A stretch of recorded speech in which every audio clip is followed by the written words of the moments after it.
kandi ubutumwa bwiza bw'ubwami buzigishwa mu isi yose ngo bube ubuhamya bw'ubamiriza amahanga yose nibwo imperuka izahera ku isi. Matayo 24 umurongo wa 14. Mu mwaka w'ibihumbi 2024 abadivantisiti b'umunsi wa karindwi ku isi yose bari hafi miliyoni 24 gusa muri miliyari 8 zose zituye isi. Ibyo ni ukuvuga umudivantisi w'umunsi wa karindwi umwe mu bantu 350 bose. Mbega ubugari bw'umurimo ugomba gukorwa ni mugari cyane. Kristo mbere yo gusubira mu ijuru yaravuze ati nuko mugende muhindura abantu mu mahanga yose abigishwa, mubabatiza mu izina rya Data wa twese n'Umwana n'Umwuka wera, mubigisha kwitondera ibyo nababwiye byose, kandi dore ndi kumwe namwe iminsi yose kugeza ku mperuka y'isi. Ati ndi kumwe namwe iminsi yose kugeza ku mperuka y'isi.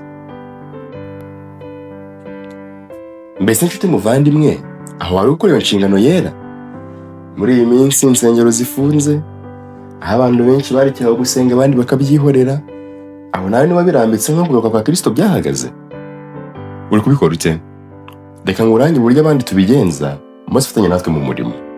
Intara ya Sa Kigali igizwe n'abanyeshuri n'abarangirije muri kaminuza ifatanyije n'itsinda ry'ababwirizabutumwa rya Saint Ministry ryateguye ivuna rikambitse rizabera mu ntara y'ivugabutumwa ya Kisaro, itorero rya Miyove.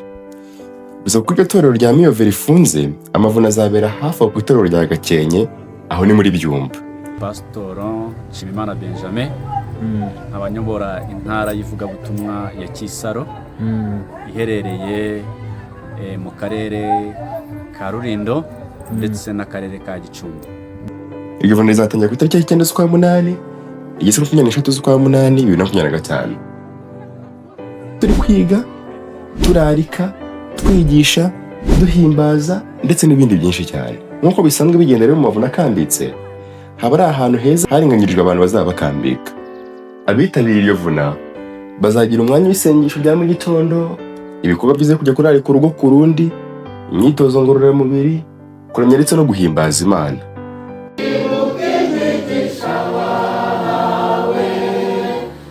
Mu masaha ya nimugoroba nyuma yo kurarika bizajya ari igihe cyiza cyane cyo kwiga ijambo ry'Imana n'umubwiriza Musisi Daniel tuzabana ibyo byumweru byose.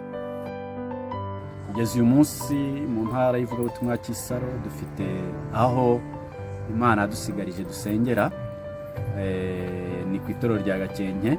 Uyu munsi niho duteranira twese nk'abagize intara, niho ibikorwa by'ivuna rya Miyove bizabera, ariko tukajya tugaruka n'ubundi aho itorero riri kugira tugire ibikorwa tuhakorera.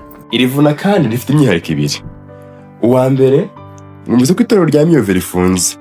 Habayeho kandi dukomeje gukusanya inkunga yo gufasha imitunganyirize y'urwo rusengero mu buryo bw'ubutunzi kugira ngo rwuzure kandi rwuzuze ibisabwa ubundi rufungurwe.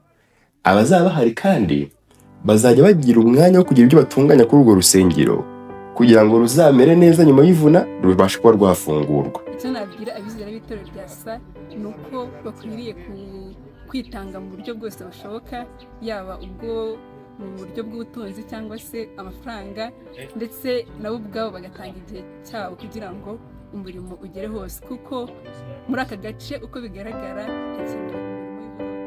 Umwihariko wa kabiri, mwumvise yuko intara ya Sa Kigali igizwe n'abanyeshuri n'abarangirije muri kaminuza. Muri bo kandi hari abiga ndetse n'abize ubuvuzi.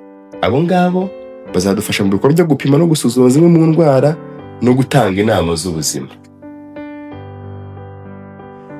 Muvandimwe, ntabwo ntekereza ko amahirwe nk'aya yo kubona ufatanyiriza na bene se mu murimo w'ivugabutumwa wayapfusha ubusa. Hoya ntibikabeho rwose.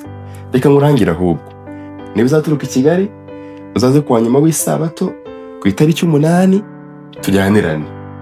Uzaze dutambikana imihanda ya Byumba, ducyambike imisozi yaho, kandi tugerane muri ako gasantere ka Gakenke ivuna rizabera. Buri mugoroba ivuna rizajya ribera hafi y'akagari ka Gakenke muri ako gasantere. Ushobora gushaka ubundi busobanuro cyangwa andi makuru, uzahamagara izi nimero ubundi usobanuze. Ngwino tujyane.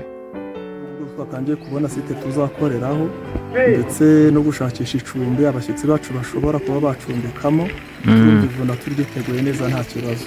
Ayo mavuna rero kugira ngo azagende neza basaba uruhare rwanjye n'uruhare rwawe wo gushyigikira iryo vuna kugira ngo izagende neza.